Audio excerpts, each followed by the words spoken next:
Any Yeah, other I definitely just questions or want to make anything? sure that I hit on. Yeah. I want people to follow my Patreon, like pushing the Yes. Patreon. Yes, and I said that when I had Melissa on this week too, but I'll mention it and I'll put it like in the show note link and Cool. everything. Cool. What Yeah. else? Patreon and then my website. And I feel like, I mean, I guess I don't want to take too much away from like the Patreon because I want that really to just be the thing that people, Yeah. Yeah, are going the to. one call to action is like Right. Patreon. Yeah. Yeah. Yeah, because it's hard when you have so many, but that's good. Good to know. Yeah. Perfect. Other than that, then we'll just kind of go into it and we'll be good to go. Sound good? Sure. Yeah. Sounds great. All right, Amber, tell us in your own words, how do you think the funeral industry relates to food, and what is your relationship personally, and how do you think it could help people going through the death process? And then, as funeral directors, most of us listening, how can we incorporate that into what we do every day?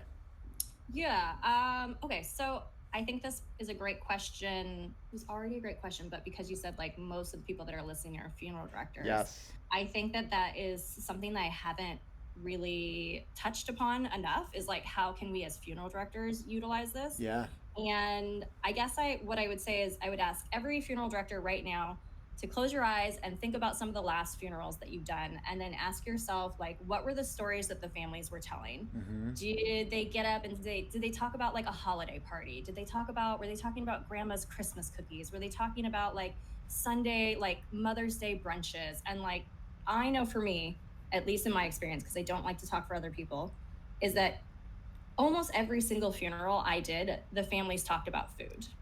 Yeah. And I think that as funeral directors, people will ask a lot like, well, what's an appropriate story? What can I say at the funeral? I feel really nervous. I don't know what to write. You know, Uh-huh.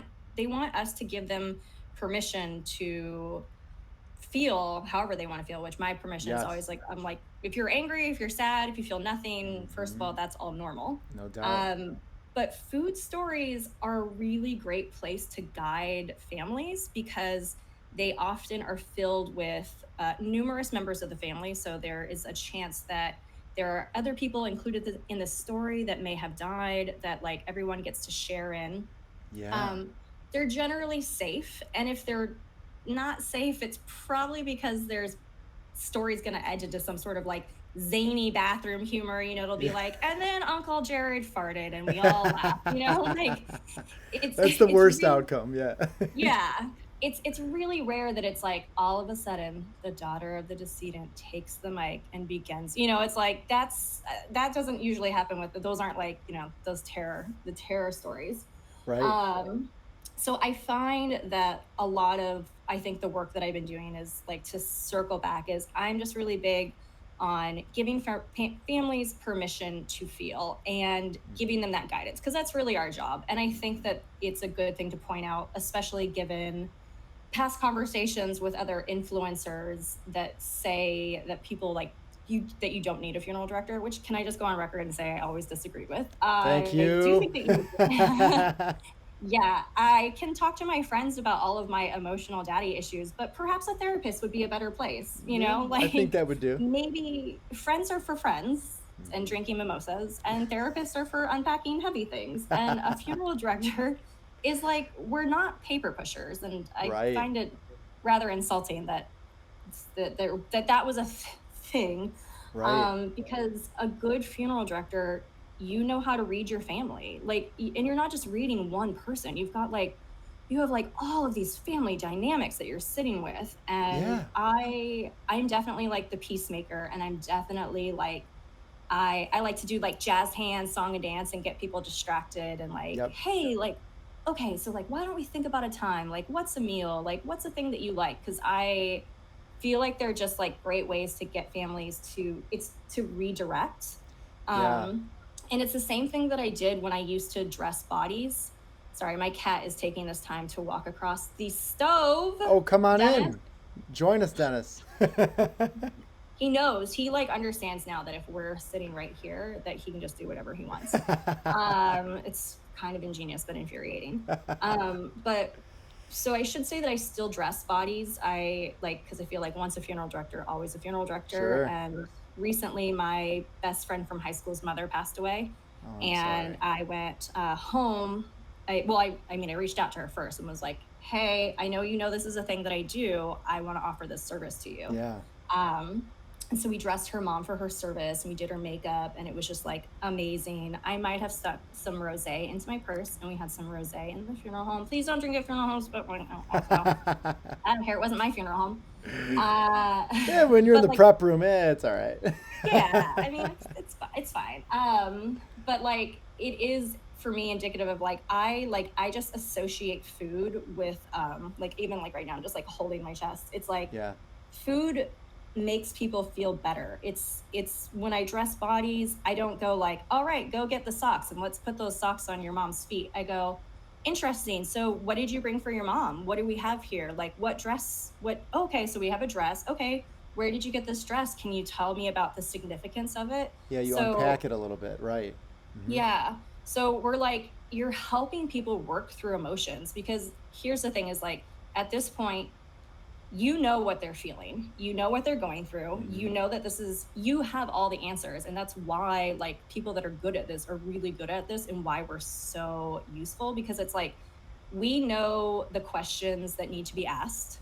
We know the Hmm. questions that need to be asked before the families ask them. And we generally, have an idea of a good layout that makes people feel relief so that they can Yes. do what they want to do or they need to do. Or I don't want to say need, that feels, maybe people don't need to grieve. I Yeah. think that people need to work through things. Death is very scary. Hmm. um and so it's sort of like I pick hands-on activities. Honestly, it probably could have been like, I mean, I wanted to like sew and do those little like memory teddy bears from people's clothing, but I'm not like the best seamstress.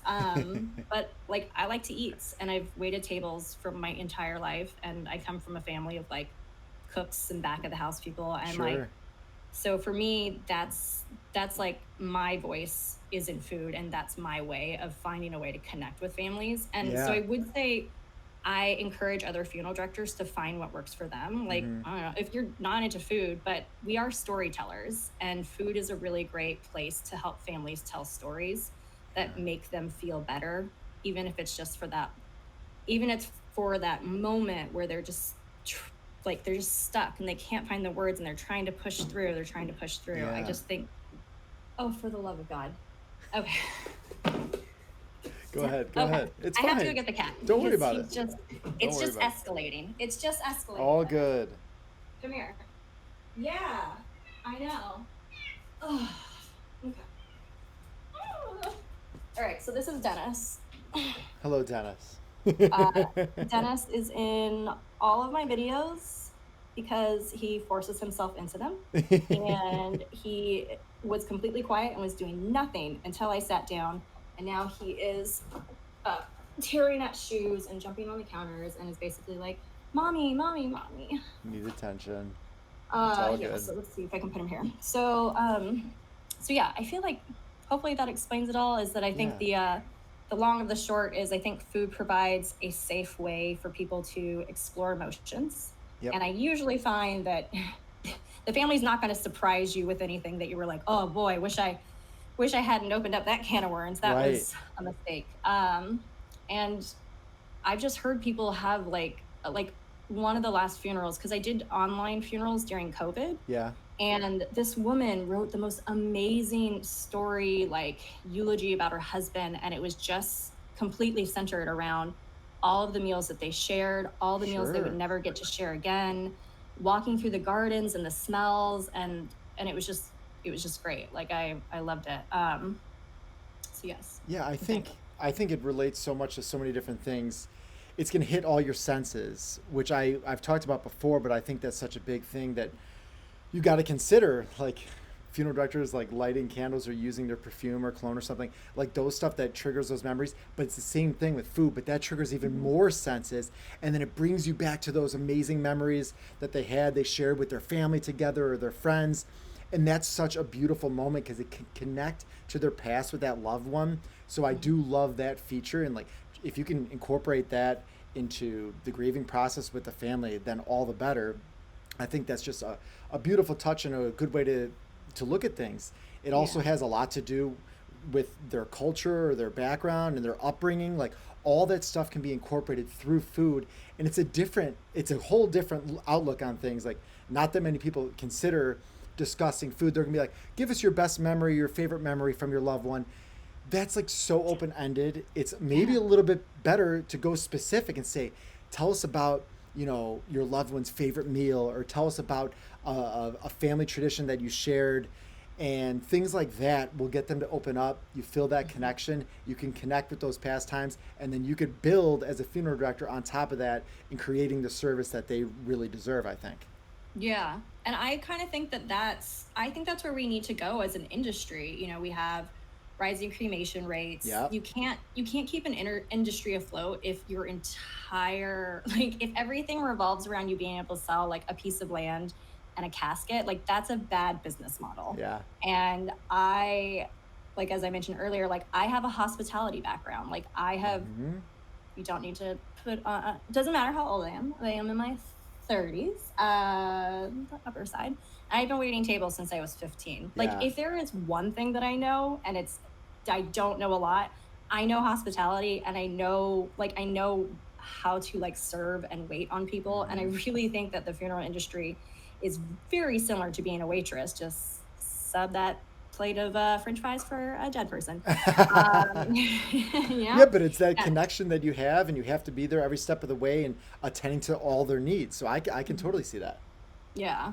I just think that I think that there's a way for us to, and I mean, I feel like this conversation is slightly different because I'm having it with like a funeral director Right. colleague, as opposed to someone that's like, tell me what a funeral director does. It's like, Right.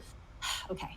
But I think that adding those kinds of services are a way for the funeral industry to, like, I don't want to say make money, because I think that there's a difference between like talking about capitalism and saying like, well, we can't afford to pay the people that dig the graves very much because we have shareholders, and saying everyone deserves to make a living wage, and the point of being alive is to take care of our community and be there for people when they need us, and everyone deserves to make enough money. Like, you deserve to be in a good mental place by not Yes. having to worry about how you'll pay your bills, so that when Yes. someone's child dies in a horrific accident, that you have the bandwidth to be there for them. No doubt. And so in that way, I don't see anything unfair in an exchange of like money for services. Not at all. That's what Yeah.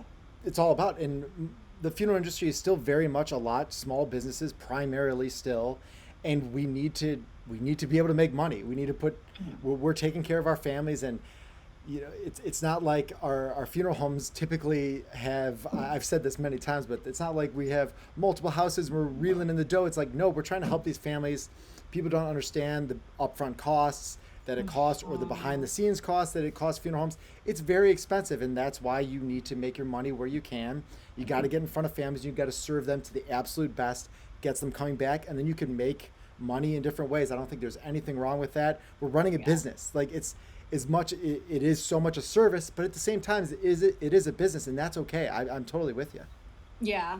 It was very frustrating when during the peak period of people being like, what do I need a funeral director for? Like, it's bad when they're asking me what they need a funeral director for. And I'm like, you came to the mortuary that like associated with the book that you read, and you're asking why you need me? Like, Yeah, lady, come on. This is insulting.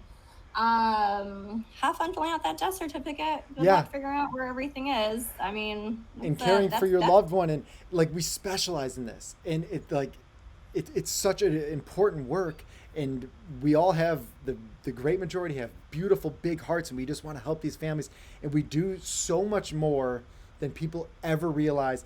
And like you were saying, Amber, like, we know from our experiences like how families are coping with different things. We understand that dynamic, and we know how to phrase it, like you said, like, if you have to put on the jazz hands and distract them with the story or do something, you have to do that to make sure they're okay and they're going through this process, because people are going to do it. They're going to grieve in different ways. Like you said, they're going to be yeah, angry, they're going to be sad, they're going to be upset, they might be laughing and like enjoying life. It's all so different. You have to understand that dynamic, and you have to have that experience. And that's why I think it's great that you're doing the things that you do, and a lot of us funeral directors are now, is we're coming together to show how much work we really do behind the scenes and in front of the scenes, so people can realize, Oh, like these funeral directors are very important. That's what we're here to Yeah. do. Yeah, I definitely think that like there needs to be like a continued sort of like revamp in like Yep. this is yeah, because it is like, well, the job of a funeral director is for people to not even know that you've done anything. And it's like, sure, yes, but perhaps we need to take a more aggressive Yeah. direction here because I really do like because yeah, I just remember being like completely aghast. Like sometimes like women would be like our prices absurdly fair. Absurdly fair. Yeah. Yeah. And I would And people have will still like think it's expensive. I guarantee it. mhm. Guaranteed. Hmm. Yeah, and it was I'll tell you what, it was real hard to always be kind and graceful and Yeah. be a death positive educator because it was Yeah. like I was telling this story to a girl yesterday. I was like, when I ran Undertaking LA, I was also waiting tables at the same time, Hmm. which was part of how we were able to offer prices for so low. So I'm like, okay, well, the price that I'm offering you, it's not even I have to have a second job and I would be So, like at work. I would be at it's not work and like fair. my yeah, like the No. mortuary phone, which was also my cell phone because we couldn't afford a mortuary phone. So I had to pick up my phone all the time for everything. Very so much stress. And like I'd be like, "Oh my god, It's hey Monique, nonstop. can you watch table 45? They need a Diet Coke. The cops are on the phone. I have to go out back and talk to them." Oh And my then goodness. you're just like, "Okay, all right. So there's a dead okay, so and you're just like the most like just like such a weird bizarro land phone conversation. And then Yeah. I'd hang up the phone and be like, and I just go back inside and be like, "How's that Chilean sea bass treating you?" And I'd be like, "Oh my god."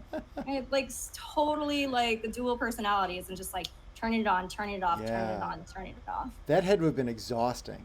I It mean, was that's a tough experience. Tell us more about it for anyone that doesn't know what Undertaking LA is and like how it came to be and what you did. yeah. Okay. So Undertaking LA was the funeral home that I opened up with Caitlin Doty, who's like the creator of the Order of the Good Death. Yep. And I had met her right after I'd actually like started emailing her when I was in mortuary school. And then I reached out to her after I worked for Forest Lawn, which are you familiar with them? They're kind of like, yeah, Yeah. like Elizabeth Taylor, Yep. Michael Jackson. Hmm. So I was an embalmer there. I lasted about 4 months. I was like, oh my God, this place is an insane asylum. You people Really. are like, I worked with all girls too. So like, go ahead if you're a dude listening to this. This is lady on lady crime. This had nothing to do with men. I just think that I'm going to give you a pass because I know that you're probably not getting so many of them. But this was definitely toxic girl Oh, environment. And tough. Jeez. yeah, I was like, okay, I can't work around. I can't be on a floor with like 75 dead bodies and getting bullied. Like this is high school. This is bananas. Goodness Um, gracious. oh, it was horrible. It was horrible. I was literally throwing up every morning before work because I was so stressed out. I would like clock in. I would put my What would stuff on the happen? Like, what would they say or what would they do that caused like this ridiculousness? I have a few really delightful stories there. But basically they just kept trying to get me in trouble. So they would have I always explain that there's this scene in Mean Girls, and I don't know if you've seen Mean Girls, Of but there's a course. scene in Come Mean on now. Okay. So this scene where all the girls are in front of the mirror and they're like, "Oh, my pores are so big. My thighs are so oh my on my shoulders." So that's a thing that women do, and it's a trick to get the weaker woman to say something terrible that they can use against them later. And so they were like all the girls were like saying like wildly inappropriate things and I was like, I don't know, when I was younger I used to have like an eating disorder. And like, I live in LA. Of course I did. Everyone here has one. I'm very comfortable talking about it. It's not a big deal. No one has to feel bad for me. I am very empathetic to it. You Yeah. try walking around in the city where the Kardashians live and Right. not feel slightly and be like, oh, my nose. I can imagine. Yeah. And I said it very casually. And once they decided that they did not like me, it turned into me like thinking that I was better than them, which now in retrospect, I do think, yes, maybe, I was. you know, yeah, I was better than you. I'm sorry. I'm making that joke. I'm taking it. It's mine. I've earned it. It's been like 10 years, whatever. But yeah, they just kept getting me in trouble. They, uh, they had an inappropriate conversation about the size of one of the coworkers' upper area, and Got it. I made a joke about how I was very flat chested. And I got called into the office and was told that was not that I was not allowed to talk about my bra size on the Oh floor, my and that it gosh. I I know. I like, and I like don't know if this is an appropriate story to tell you, but I also feel like I'm like, I really need you to know the level of pettiness, Yeah. because this girl was swinging her boobs back and forth while the other embalmers, mind you, the other professional embalmers taking care of your loved ones, were clapping and singing Big Titty Wanda, Big Titty Wanda, Big Titty Wanda. I dare these girls to say that I'm making this up. I dare them. And What? I said, LOL, like I'm a size A, must be really nice. So when my boss told me that I talked my bra size, I was like, that's so interesting, Vicky. Did they tell you why I brought that up? And Uh, she's like, oh, no. And it was like, let me play that out for you. Let me tell you the little song and dance that happened that made me go, I guess I have small. I have small. I'm like, look, man, I'm just trying to fit in with you people. oh my Um, gosh. and she was like, oh, well, they didn't tell me. And I'm like, of course they No didn't tell way. you. So like it was stuff like that where it was just like gaslighting would be an understatement. This was like Looney Tunes girl world of like just Acme like bombs falling on me all the time, where I was like I couldn't do it. I was paranoid. I like Yeah. couldn't choose, and you have to serve your apprenticeship for 2 years. And the girl that was in charge of training me was the one that hated me the most. Like Oh, she wanted me to know. She did not want me there. I did not fit in. She had decided I was done. And so she would just get all the girls to like gang up on me. So yeah, I was just like trying to keep my shit together, and I would just go into the bathroom, and I just every day I would just like vomit, oh and then my I would God.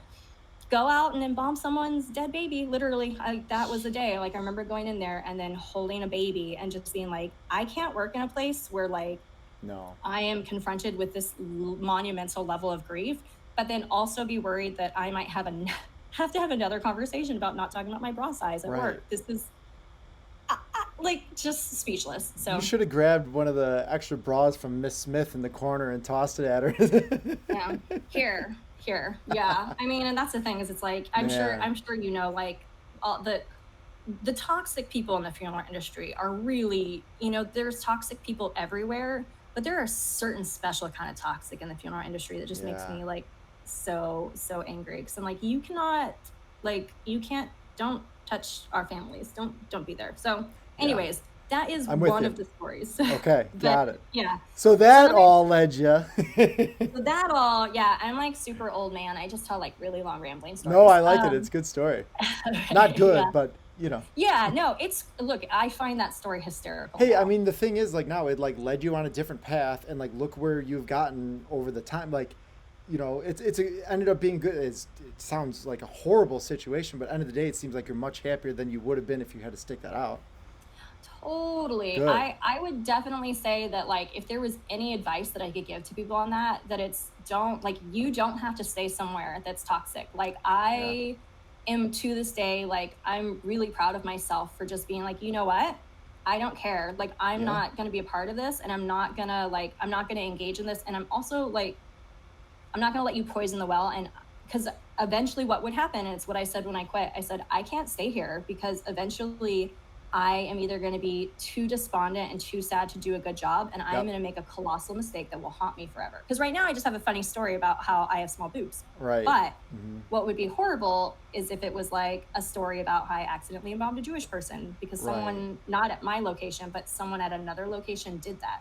Because No they didn't read kidding. the That's tough. Yeah, it's just an Yikes. assembly line of people there. It's just like Oh, it's just gurney after gurney after gurney, and it's a really high stress environment, and there I are a can lot of imagine. toxic people. It has to be. So it's Yeah. No thanks. No thanks. yeah.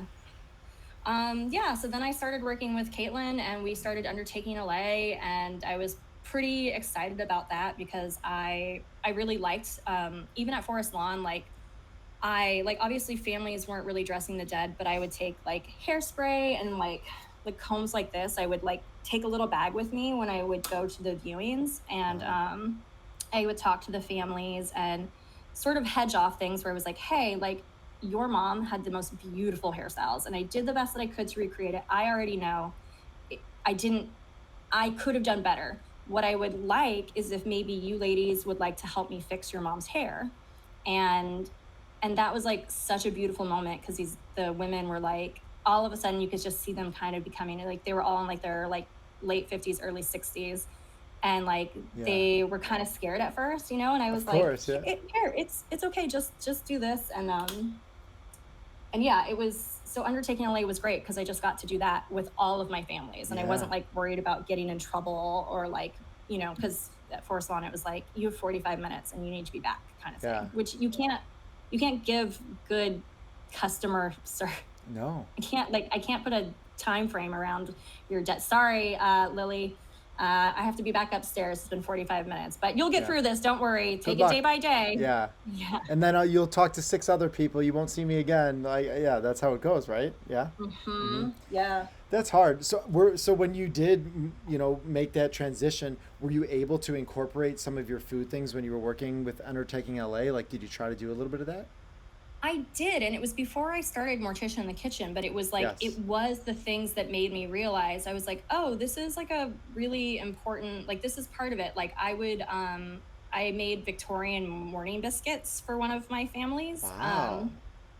And like I definitely would read the room. Like, is this a family that is going to be like, this is so sweet, or is this the family that would be like, thanks, no. And this Yeah. family, their dad was in a punk rock band here in LA, and they were like super super cool. And Yeah.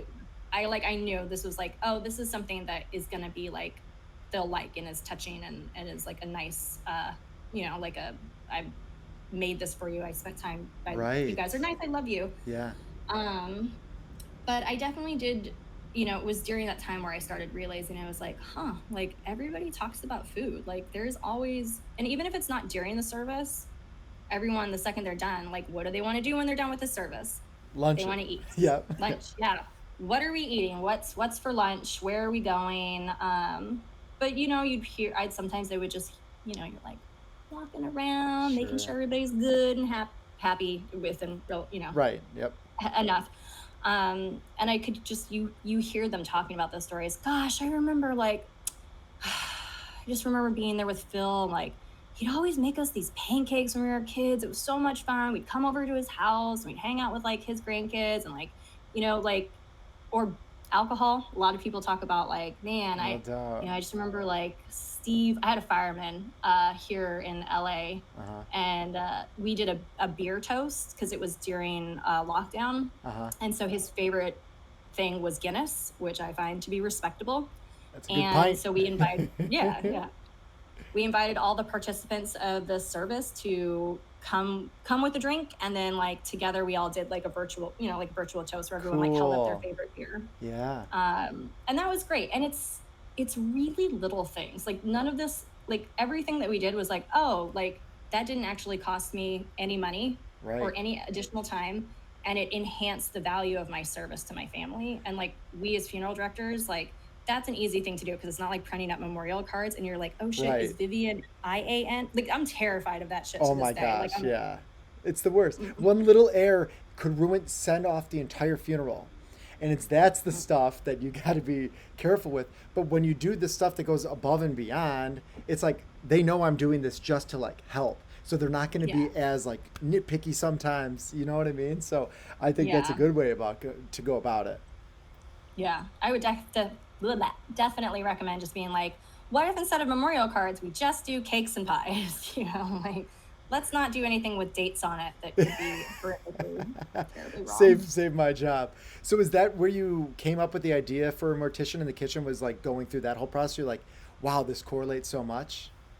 Yeah, because I was really looking for something that could be mine. It was really Yeah. like, when you work with the girl who's Ask a Mortician, they got like, they're like, what's your thing? And they're like, I don't know, ask me. And I'm like, damn it. Okay, well, is there something that you don't want to talk about that could be for me? And it really just leaned into like being authentic. And like I Yeah. said, like, I'm a waitress. Like, I like waited tables while I was a funeral director, and I always felt like even as a funeral director I still felt like I was a waitress. And whether or not that is like because I have a joy for hospitality, or if it's Right. slightly because I'm like, I can't believe I'm still waiting tables. But like my grandmother was a waitress. She was a single mom and a waitress. Yeah. My great grandpa came from Greece and like worked in like the back of kitchens here in LA. Like our family's from LA. My grandma worked at the Pig and Whistle, which is like this insanely famous place Oh, in cool. Hollywood. That's no, it's next to the Chinese theater. But like Nice. it just it feels like that's who I am authentically. Is Yeah. like I cuss a lot and I say a lot of inappropriate stories and I'm super awkward and like I'm offensive when I don't mean to be. But if I can just make you a cookie, I can just like be like, here's a cookie. Brush everything over right there. You would send me on that for sure. Yeah. That's great. I love that you're being authentic to who you are and incorporating it to both jobs you do. And it's a beautiful thing. And I think people can learn from it too and use it. And they're like, I'm thinking as a funeral director, like how I can use them. Like, we could definitely double down on this sort of thing and make it more personal. I think it's a great idea to, if you have the space like at your facility, I'm talking more business wise now, to offer luncheons for family and say, let's make this like their meal and have it for your Mhm. family, as opposed to like going to a restaurant and like you have the restaurant food, like maybe it was their favorite restaurant, but there's something about that home cooked like actual meal that's what triggers the memories. And that's something that a lot of funeral homes could easily offer if they have the space to Yeah. go above and beyond, and like it would leave that memory and they're going to come back to you. They're going to be like, oh, remember when we got so and so at the funeral home, like that was awesome. Yeah, and that's definitely something that like I remember asking about that in mortuary school because I kept coming back to it. I was like, I just don't understand why we don't make this more personable. Like I don't know why, because to me with like as a waitress and like as like a family that like loves to eat, like Right. it was like a no-brainer. I was like, this is, and I know that there are certain states where they can't have food in the funeral home. Right. Yeah. So like with that, it's fine. But like I also know that there's usually a way around everything. And if there's No like doubt. a facility next door or something like that. Right. But it's yeah, it's because it is. So again, I'm only saying this because I'm talking to Yes. to funeral director. Of But course. this is a way to make money. This is a Yeah. service. So if you're trying to figure out how you can pivot, if you have families that are only choosing cremation, that's great because you can offer these services. Yeah. There's someone there that can like lead a cooking class. And I used to do that when I worked at the downtown women's center. Is I also, so this is why I think I was primed for this for a really long You time. were being But groomed for a long time. I was leading cooking classes and teaching women how to like scale up to feed 80 people. So Oh when I was man. like in my early 20s, it's like I would create a menu, find recipes, and then scale them up, from Sure. serves 12 to 80, and then divvy those recipes up. I'd be happy to like find some stuff to send it as an example, but Yeah. basically you take all the family members and you split up, you're in charge of the cream cheese and the pasta noodles. You're in charge of Uh, tomato sauce and butter. You're in charge of this. And then you all come together, you make the meal. People had a wonderful time. It was cool. so much fun. And it's just more meaningful than just like, like we'd like your donations. Please give us money to feed the homeless. Like this was Right. something that people felt engaged. And that is like engagement, engagement, engagement is the name to everything. Like It really everything. Social is. media, it's all about engagement. Everything. Yeah. It is. And I, yeah. That's amazing, and something that you could do at your funeral home if you're a funeral director out there, whoever's listening. Like you can do this stuff. I always thought it was a good idea to even redo like your lounge and make it look like a coffee shop or even a bar. Like if you can get like that's my dream, is like I want to make it look like an actual coffee shop and like have that and have like a catering service come in, like all these different things that you can do. And that's more ways that you can bring in revenue. Like, and if you can get in, I know in some states you can have a outside caterer come into your funeral home and they have a liquor license. Like that's another thing. Like people bond over a drink too, or whether if it's coffee or tea, whatever that is. It's those kind of things that it's like you're getting more people to be in the door for longer. They're showing your value at your funeral home. That's just like Yeah. the perfect recipe, pun intended, of Yeah. like having a good service. I mean, it really, really is. And it Yeah. really is something that I think that, like, for everybody listening, if they're like, oh, that's not going to work, I ask you to do the LA improv mentality Okay. and yes, and that. Just think you should make food for your family. Yes. And where could we do that? Like, because Yeah. people are so quickly like, fra, fra, fra, fra. No, that won't work. Yeah. I also had a woman who follows my Instagram account, and she was telling me she'd looked at a post and was like, oh my gosh, my mom just died. And, she had these amazing like cream cheese spin wheel things, and I was like, oh, you should probably short on time, happy to help you, but make, instead of memorial cards, write your mother's recipes out and give the recipes to people instead, Love because that. then yeah, and that is something that's super easy that we Mm-hmm. could do as funeral directors. Like, I mean, we all have some sort of template program. Yep. You can put it in. It doesn't have to be fancy. It really is. I mean, you can make it as beautiful as you want. Right. She ended up just photocopying her mom's recipes because she was like, oh my gosh, this is great.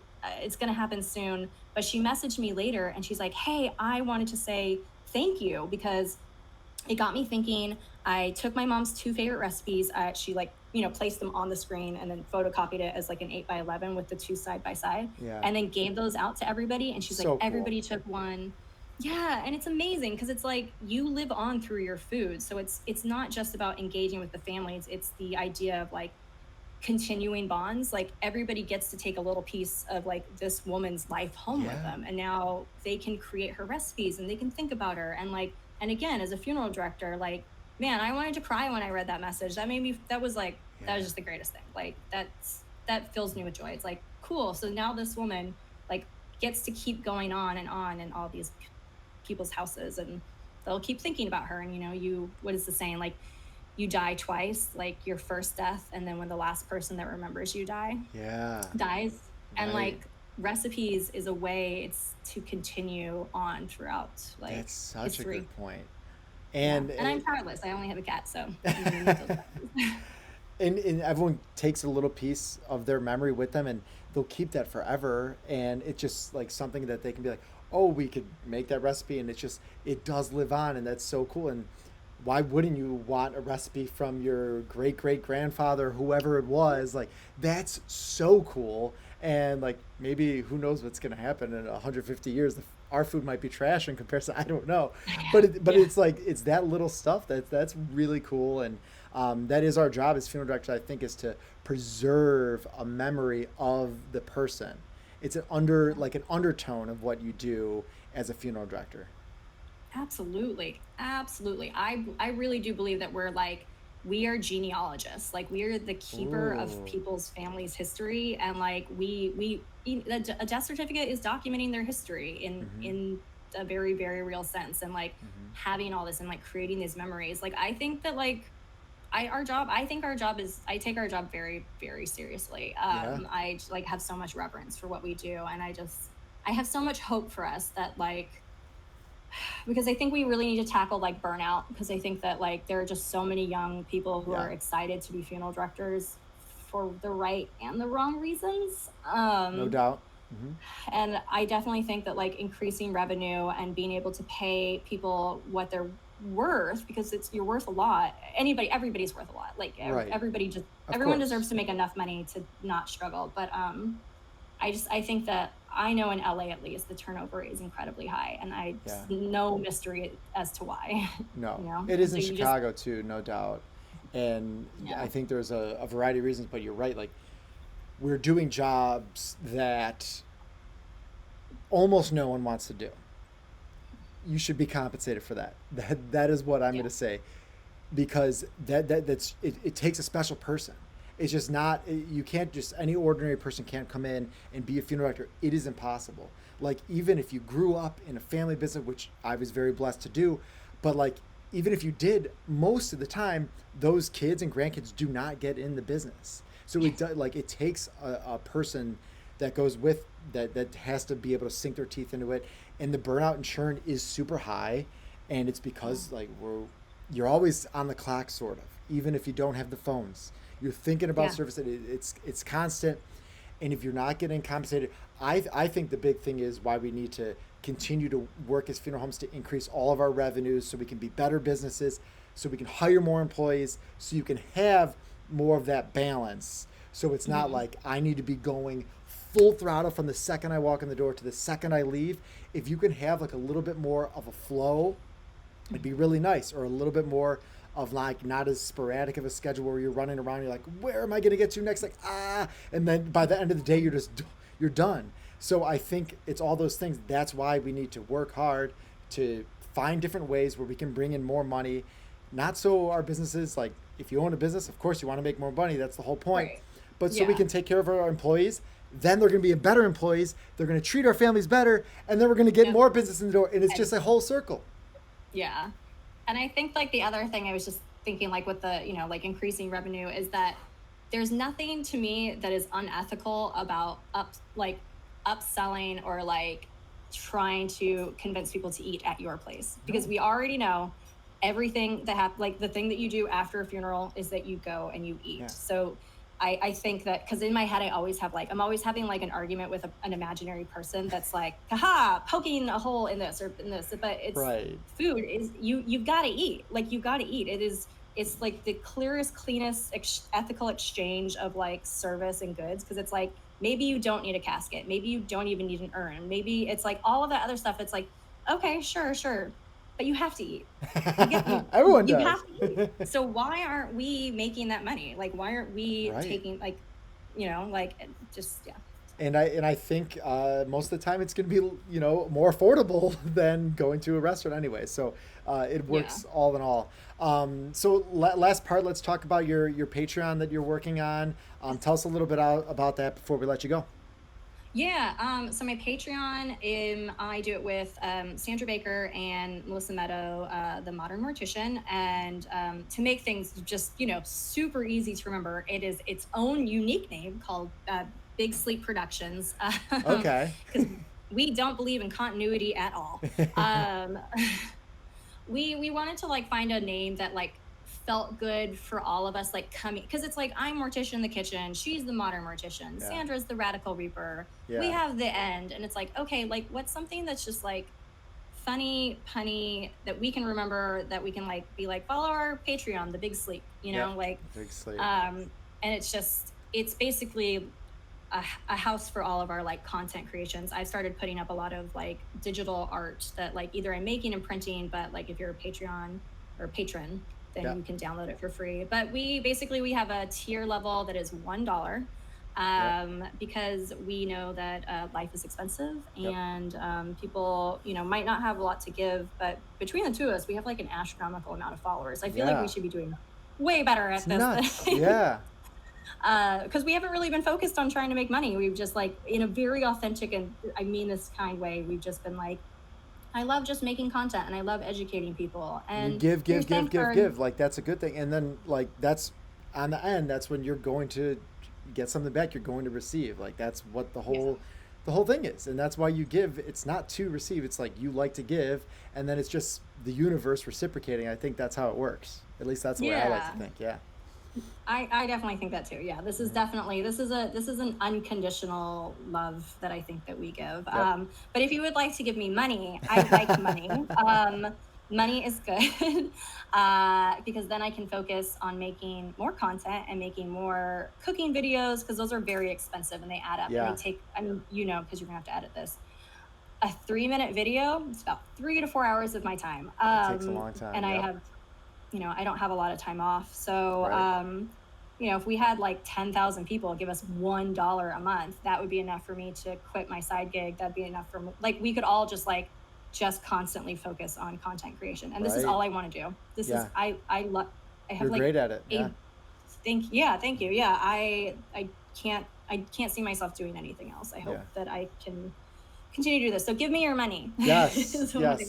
Yes. Yes. Go So to we'll Big put Sleep we'll put that Production. link in the notes, and everyone Okay. check it out, so we can keep doing stuff like this for Amber and everyone else that is on the Patreon. And I think we learned a ton. I think funeral director is going to get a lot of value about everything that we talked about with on the food side of things. It's a whole different aspect that sometimes we don't fully take into consideration. So I just want to thank you for all that and for everything that you do. You're helping a lot of people.